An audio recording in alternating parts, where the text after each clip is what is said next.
Hello po ulit. Sa lahat po na nakapanood nito, eto na po ang ating part 2. Yan.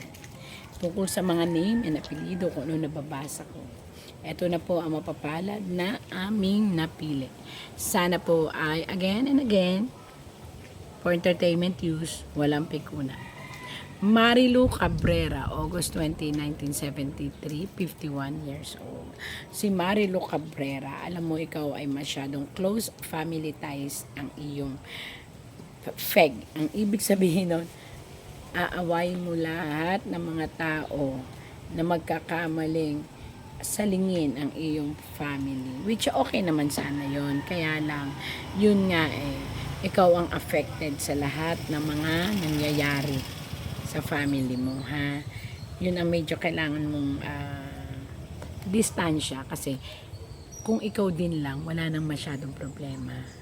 Finances nandun na pero kaya mo, ha? Inaano ko lang ho para hindi masyado tayo ma-censored. Ayan. Yan, para pwede ako maganda. Tapos, ingatan mo ang allergies. Mga sipon, ubo, at hika. Prone ka sa mga ganyan, so ingat. Kailangan mong maging mapanuri sa iyong kalusugan.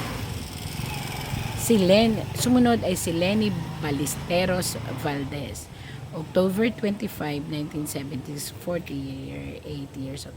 Lenny Ballesteros Valdez, yung focus ng career mo, sa totoo lang, sa ngayon, nakakapagod kung ano man yung laman ng idea ng isip mo kasi more on gusto mo nang magkaroon ng sariling iyo.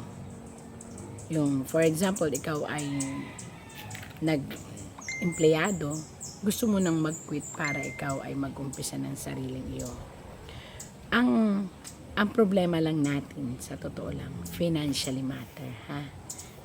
Pero kaya mo yan. Maabilidad ka pe.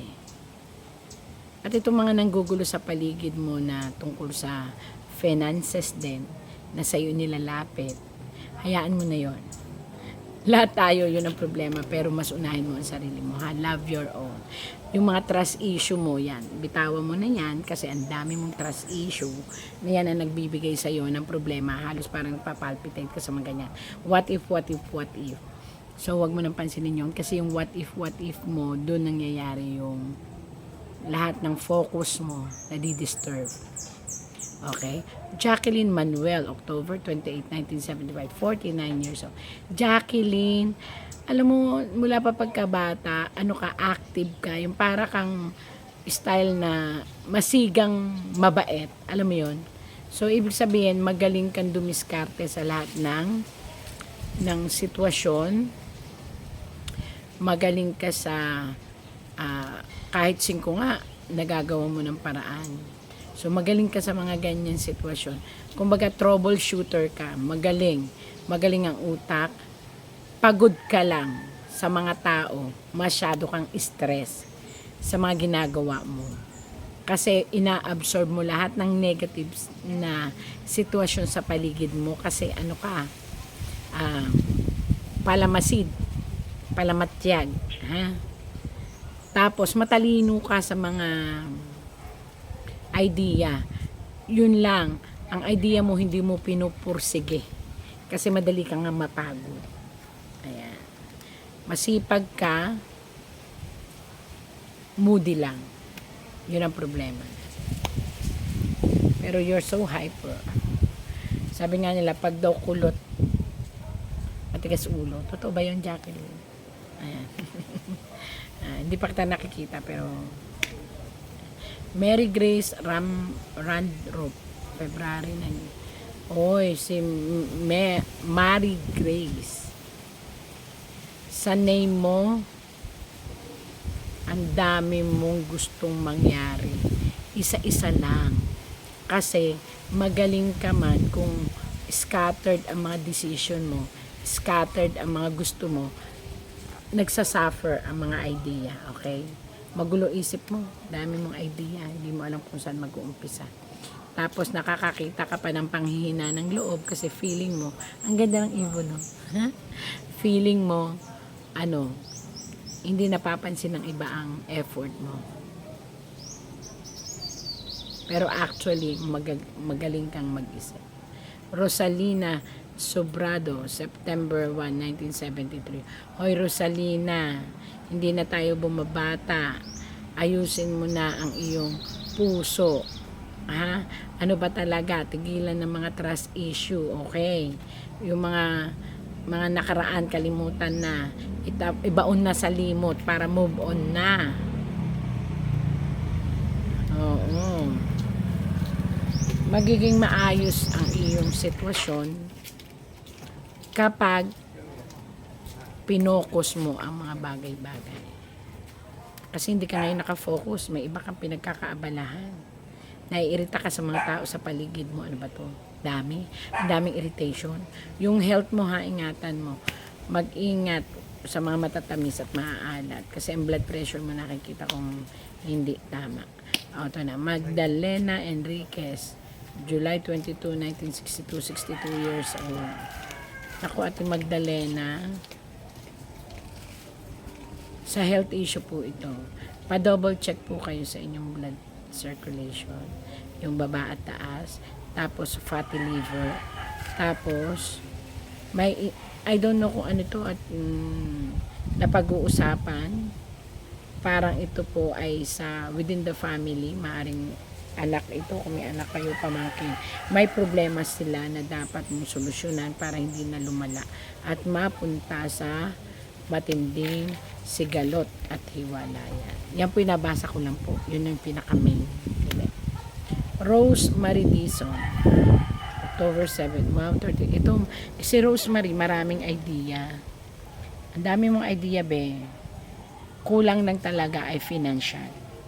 At ang kulang ay yung mga taong susuporta sa iyo para umangat na ang iyong mga idea. So, Rosemary, kailangan mo ring magtimpi. Huwag kang mapikon kasi maraming bumabati ko sa paligid, maraming mimosa sa paligid. Medyo iwas ka sa ganyang idea. At huwag ka na rin ano ba, may narinig kang kwento.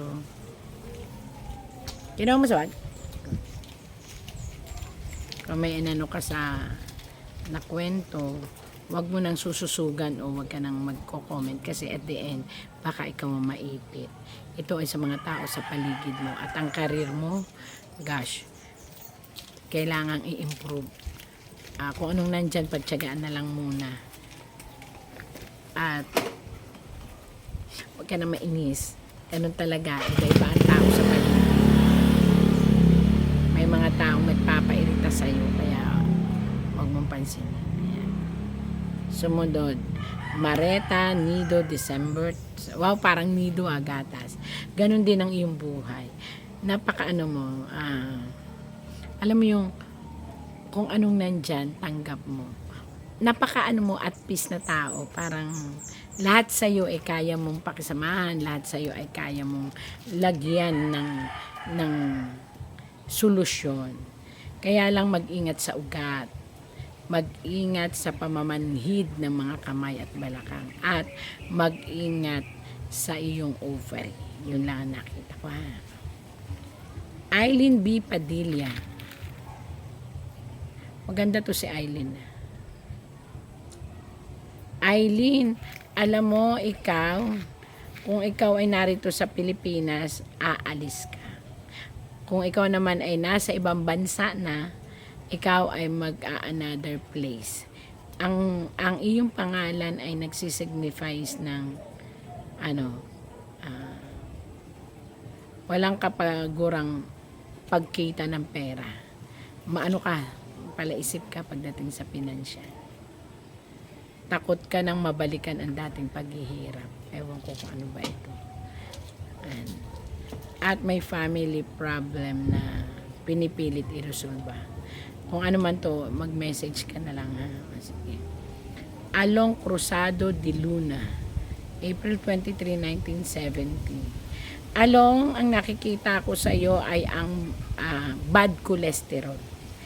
Namumuo ang isang bad cholesterol at ang isang reflux acid sa iyong bituka na nagkokos ng uric acid. Huwag masyadong magte-take ng kahit anong mga may alcohol, even ito ay soft drinks, even ito ay alak, even ito ay basta sa tingin mo ay makakasama sa iyong health. Kasi may nakikita ako na pa-check up ka na lang, magpa-general check up ka tungkol sa creatinine, sa high blood, bad cholesterol, ha. Marami ako nakikita sa health talaga. Sa career, kaya pang magpursige, kaya pang ipagpatuloy, wag lang mag-overthinking. Ang daming gumugulo sa isip mo. At may mga nagawa ka ng nakaraan na sitwasyon na kailangan mo i-correct. Ikaw lang nakakaalam nun at alam mong nagigets mo sinasabi ko sa'yo. Ayan. Huwag na natin sabihin dito sa social media. Ito ay tungkol sa iyong personal na buhay. O ito, Hilda Aguirre Asica, July 14, 1976, 48 years old. Hilda Aguirre, I don't know kung napasok na ito sa isip mo, pero ngayon kasi more on financial matter at career. At pagod ka na sa mga hate and war of love. Pagod ka na dyan. So ngayon, ang gusto mo talagang tutukan ay ang finances kasi nagka-shaking. Nagkaroon ka ng problema before. So ngayon, may ibabangon mo na yan. So mag-concentrate ka lang, focus. At tigilin na yung jealousy system. Hayaan mo na lang sila. Kung ano sabihin, tahimik ka lang. God will help you heal. Janet Nepomuceno. Uy, Janet. 51 years old, October 28, 1973. Ang health, Ate Janet, ito ang pinoproblema mo. Ang bad cholesterol at hintayin, kailangan pag-aralan na i-control ang pagkain ng mga sweets. Kasi delikado ang sugar level mo ng diabetes. Nakikita kong darating ang time, magkakaroon ka ng problem dyan. Kaya, ingat na. Tapos, yung gusto mong mangyari, I don't know kung ito ay may pagpaplano sa finances na papasukin. Hanggat hindi ikaw magmamanage at ipapamanage mo lang, wag ka nang mag-start ng negosyo na ipapamanage na. Kasi pumapasok sa isip mo ang financial security. Ayan. Irene M. Kadungog, April 4, 1975. Again po sa mga wrong pronunciation ko, pasensyahan nyo na po ako. Ang mahalaga yung prediction. Irene N. Kadungog, April 4, 1975, 49 years old. Mag-ingat ka sa hypothyroidism. Hindi ko alam, basta dumabas yun kaagad sa pangalan mo. Hormonal imbalance. And PCOS, mag-ingat. Huwag mag-overthinking para hindi masyado maapektuhan ng health. Finances, malalampasan mo yan, be. Matapang kang tao, Irene, palaban ka. Dami mo na pinagdaanan, ngayon ka pa susuko. Delma Dumanlag, December. Si Delma Dumanlag, ito ay maramdamin, maramdamin na palaisip na si Delma ay hanggat maaari ay lahat gusto niyang sakupin. Ibig sakupin, problema ng iba po, problemahin din niya. Problema ng iba, siya ang namumroblema. So, medyo bitawan na yun kasi hindi na po tayo bumabata, hindi na kaya ng health problem natin. May palpitation, delikado po. Ito ay sa blood circulation, so pa-check up. And again, hormonal imbalance at may slightly fatty liver ako nakikita sa name mo. Hi po, bye-bye po. Magkakaroon pa po tayo ng part 3. Sundan nyo lang po. Thank you po.